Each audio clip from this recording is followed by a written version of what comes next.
Hello, I'm the Nostalgia Critic. I remember it so you don't have to. Guess what? I was looking at the lineup and it turns out the very next movie I'm gonna review is The Avengers! I know, can you believe it, right? One of the most hyped up comic book movies of all time. I didn't even know it was finished yet. But apparently, we're gonna take a look at it and see how it holds up. Are you ready? I know I sure am. Let's take a sneak peek at what we're in store for.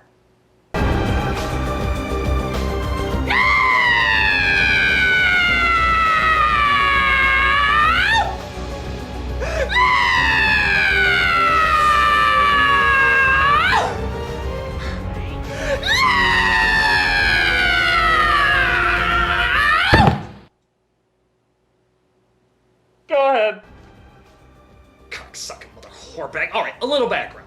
The Avengers is not based on one of the best-selling comic books with some of the greatest superheroes of all time. It's instead based on a British FBI agent and his brothel of alternating hot crumpets. I guess it was sort of like a James Bond meets The Prisoner sort of thing, and before I get a million angry emails, no, I've never actually seen the show. But hey, a movie should be good despite the fact if you've seen the show at all. And depending on what I've heard about this film, we're screwed. Let's dive right into The Avengers. We start off with Secret Agent John Steed, played by Ray Fiennes, walking through an obstacle course training him in case everybody in the friggin' world goes fucking blood hungry. Well done, Steed. My pleasure. Macaroons. For Mother. And who is Mother, you may ask? Well, it turns out that Mother in this movie is a man. Well, not quite that bad. But he is the head of the Ministry of Elite Intelligence. He's played by that British guy who always seems to be in everything but you never bother to take the time to figure out what his name is. And if you're really ballsy enough to actually say what his real name is in the comments below, fuck you, the rest of the world knows him as that British guy whose name we can't remember. He sends out a message to another agent, Emma Peel, played by Uma Thurman, who's just moseying around the house in her everyday, ungodly expensive Chinese dress. Oh, come on, ladies, we all know you do that. Please answer the telephone. Good morning, Dr. Peel. We've scheduled an appointment for you. John Steed, Boodle's Gentlemen's Club, 1 hour. Did they really need to send her a package saying answer the phone? Doesn't that kind of go without saying? If the phone rings, you answer it. You really needed to waste the postage to tell her this? What other basic commands do you think she has to be told? Answer the phone. Answer the door. Turn off the stove.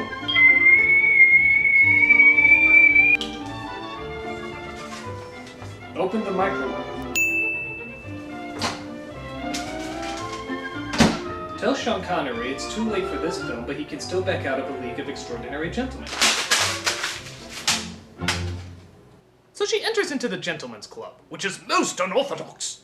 No women, not in Boodles, not since 1762. Really?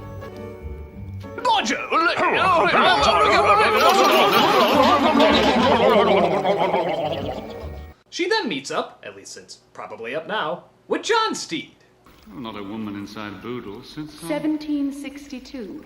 You're not someone who plays by the rules, Doctor. Oh, you mean like the direct rule she was given to meet up with you, even though women aren't allowed in this place? How's that breaking the rules? It's not her fault you chose a location that makes no fucking sense. Now that we've settled the matter of titles, will you kindly explain why you wish to meet me? I didn't. Mother did. Mother? Mother.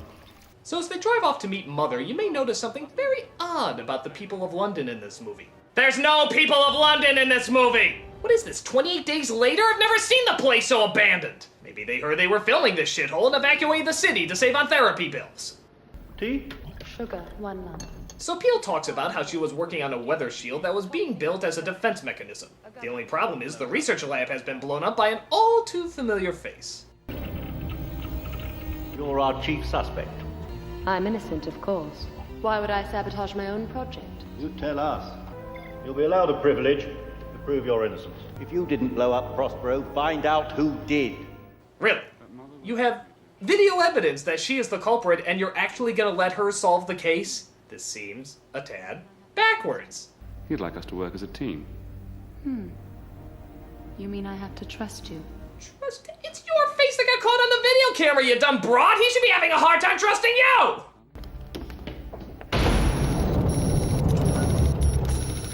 You think Mrs. Peel is dangerous, Father? All in my report. Wait.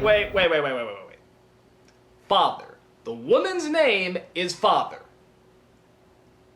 Let me see if I understand this ministry correctly. You have a woman named Father, a man named Mother, a package instructing agents how to pick up a phone, a message telling a woman to meet in a place where no women are allowed, and most likely letting a criminal with hard evidence against her solve her own crime? Does anything in this agency make sense? Everything is totally friggin' upside down! Hell, while we're at it, why don't we throw in some more confusing names? Yes, after you have the information, drop it off to Agent Sister, who will then drop it off to Agent Brother, right after handing it over to Agent Cat, who will relay the message to Mr. Dog, and Mr. Dog will confirm it with Agent Black. I'm so glad things work so sensibly around here.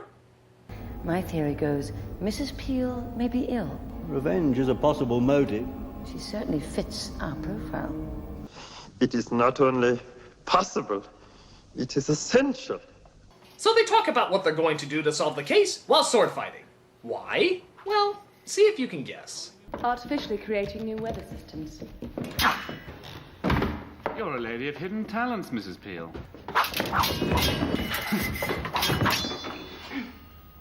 A little more flexibility in the wrist. If you haven't figured it out yet, this whole entire movie is based on one friggin' joke. They're polite. They perform incredibly dangerous stunts and react with a calm, friendly retort. That's it. That's where all the humor in this movie comes from. To what do you attribute your overachievements? My father always wanted a boy. I failed to see the connection. So did he. Now, let's take out the fact that this is all based on one joke, and a particularly weak one at that, and ask one question. If nobody in this movie becomes passionate or excited about what they're doing, why should we? Why should we care if they make it out of a situation when clearly they have as much energy and drive as Victorian senior citizen porn? Do they ever become interested in anything? Nope. They just talk politely about it throughout the entire movie. Marvelous weather, not the sort of day to be stuck in town. I think we ought to get away. We? Yes, just the two of us. A weekend in the country. How about it, Mrs. Peel? Depends what you have in mind. Well, I'm a nature lover, so whatever comes naturally. I'd say they were just right for harvesting, wouldn't you? I would indeed. Indeed, I would. Should we be making plans come on, tonight? Let's We go are. harvesting. I thought we'd have After time to you. pay a social visit. You first. I thought After as you. much. Thank you. Well, let's see if Sean Connery, one of the reigning kings of cool, can spice things up a bit. He plays an ex-agent named Dr. August de Winter. And the Avengers, which I just realized are never called the Avengers in this movie, nor are they ever avenging anything, have a feeling his obsession with the weather might have something to do with the case. Oh, yes, the monsoons. Oh, even as a boy, when Nana taught me the naming of the clouds. Cumulus. Yes. Stratocumulus. Oh, yes. Nimbus. Oh, I discovered then nothing beats a good lashing. Mind your head. God! Even Sean Connery and all his coolness can't save this snorefest! On top of that, he's not even that smooth. He comes across as sort of an awkward, horny old man. I have always admired a woman who is meteorologically inclined. Touch it, Dr. Peel. Allow me. Please touch it. Do you mind? One should never fear being wet. Don't worry, I have a dozen other Roger Moore pickup lines. But Mr. Steed comes across an unusual sight, a sudden snowstorm, accompanied by Mrs. Peel in her Queen of Narnia cosplay. He then wakes up fighting Mrs. Peel attending to his wounds. Does this freak him out at all? Nah! You tried to shoot me, didn't you? I would never shoot you.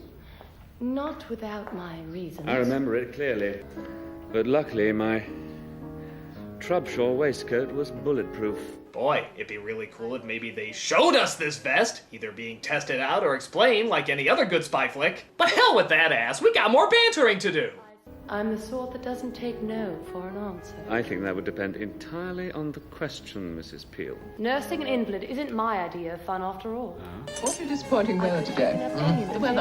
Awfully disappointing today. I did find a clue. Yes. Yes, I know what you mean.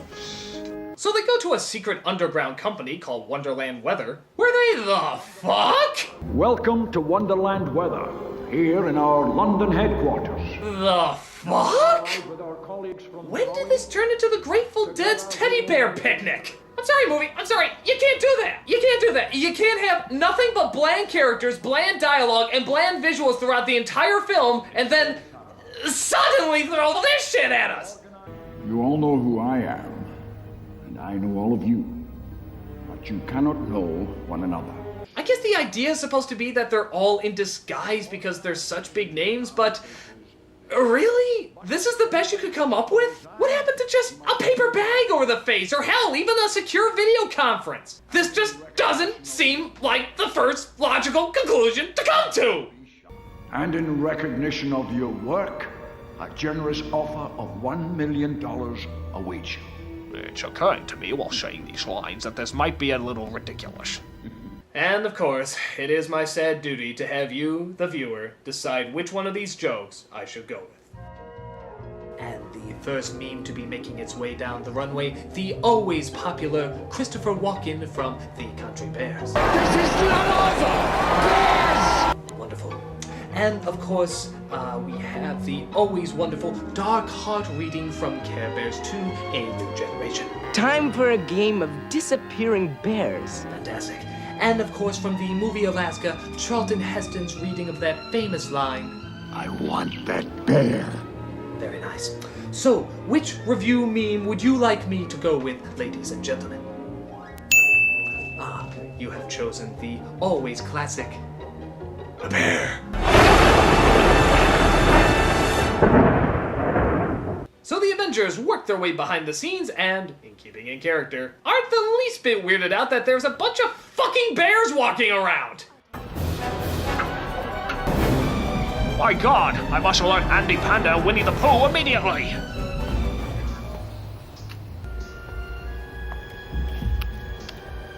Gummy bears bouncing here and there and everywhere. Well, looks like somebody's having a bad bear day! Mrs. Peel?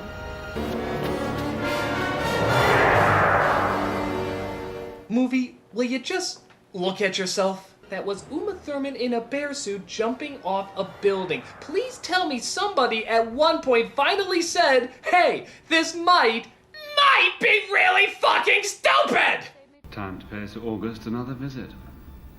So Steve now believes that there are two Emma Peels, which makes the bad guys send out their real serious weapons now. Or they just battle this dumb shit. Look out! They come directly from Dr. Wily's!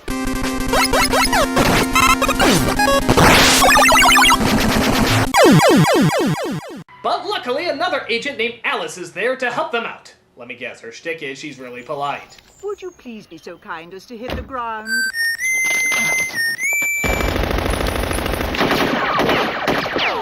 So they go back to Sean Connery's house where he has a devious plan for them both.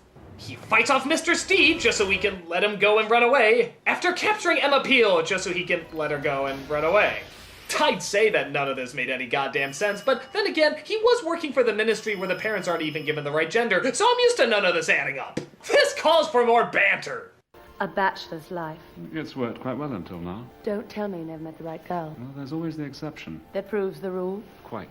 Okay, I'm just gonna sum up how every conversation in this movie goes.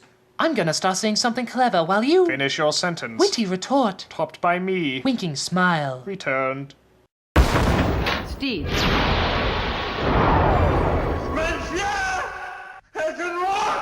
I want Mrs. Peel. Interrogation. Mrs. Peel is under arrest. So they take Mrs. Peel away when Steve realizes he needs help from another secret agent. Brenda told me to expect you, Steve. Okay, even for a movie that had mechanical bees, grannies with guns, and ninja teddy bears, this is pretty silly. Don't worry about me being invisible. Learnt the trick in camouflage, till the accident made rather a mess of things. Now I'm stuck away in the basement. Lucky if I even get the tea trolley.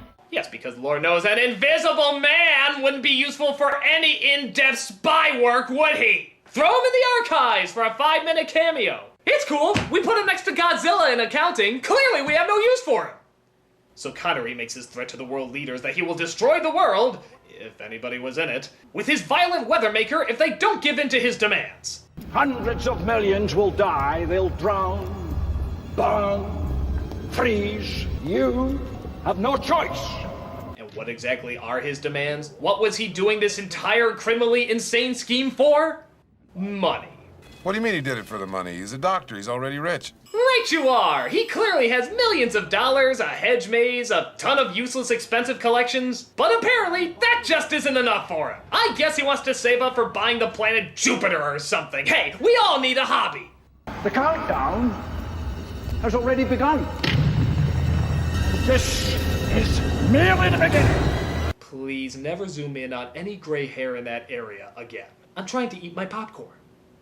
So they discover that Peel is a clone and Father is a traitor, as she throws Mother from the chair and takes both Peels with her to escape in a hot air balloon. It really isn't Mother's Day. Oh please, you were riding such a high note with that one should never fear being wet line. The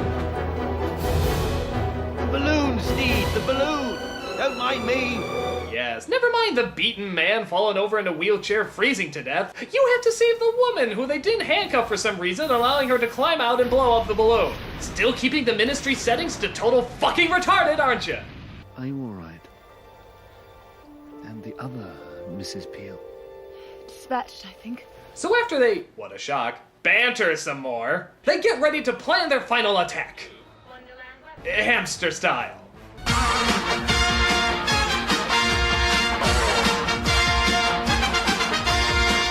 Here's another no-brainer scene. They have to use the phone booth to get inside his lair by saying the secret password. How now, round cow? Welcome.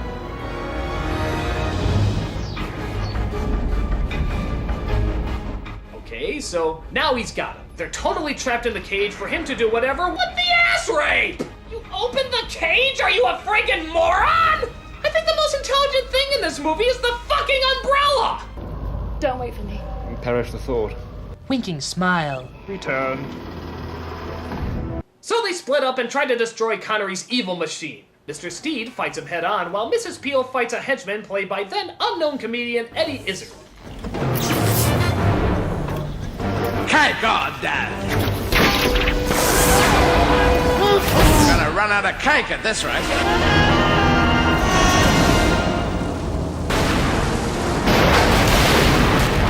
Oh no, look out, they're playing the stock footage from Mars Attacks. So, in a very bizarre way to go, Sean Connery gets stabbed by Mr. Steed and then struck by lightning.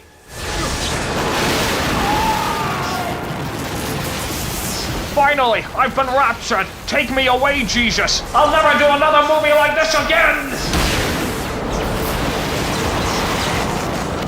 So London returns to its normal crappy weather, no one is still around to see it, and Ray Fiennes is realizing playing a half-snake, half-sperm hybrid chasing a magical boy suddenly seems like a step up after this movie.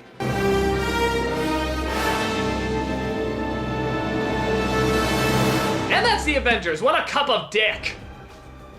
The sets are dull, the dialogue is dull, the characters are dull, and it all hinges on a dull joke.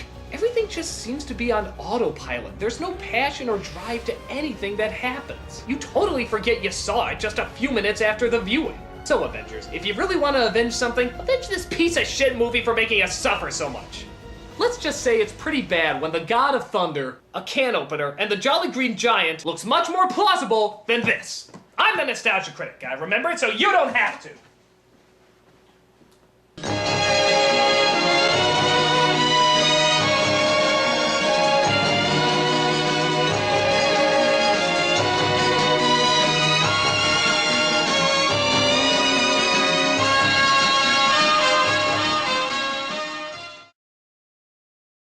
Non bisognerebbe mai aver paura di bagnarsi.